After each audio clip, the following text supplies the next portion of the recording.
પોરબંદર મહાનગરપાલિકા દ્વારા લીમડા ચોક તેમજ ફાયર બ્રિગેડ ફાટક નજીક ગરમીના સમયથી મંડપ બાંધવામાં આવ્યા હતા, ત્યારે આ મંડપનું પ્રતિદિનનું 4800 ભાડું ચૂકવવામાં આવી રહ્યું છે, જેમાં ભ્રષ્ટાચાર થયો હોવાના આક્ષેપો થયા છે। પોરબંદર મહાનગરપાલિકાના વિવિધ વિભાગમાં ભ્રષ્ટાચાર થતો હોવાના અવારનવાર ફરિયાદો સામે આવતી હોય છે।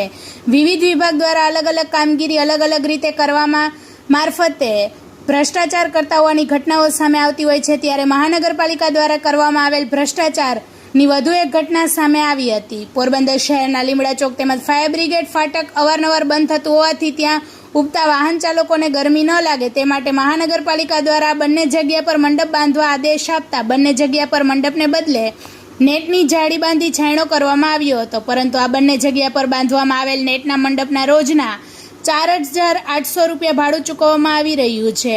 મનપા જેટલું ભાડું પ્રતિદિનનું ચૂકવે છે તેટલા રૂપિયા ખર્ચા કરી મહાનગરપાલિકા આ મંડપ વેચાણથી લઈ શકે તેમ છે, ત્યારે છેલ્લા 3 માસથી રોજનું મહાનગરપાલિકા દ્વારા મંડપ સંચાલકને રોજનું 4800 રૂપિયા ભાડું ચૂકવવામાં આવી રહ્યું છે।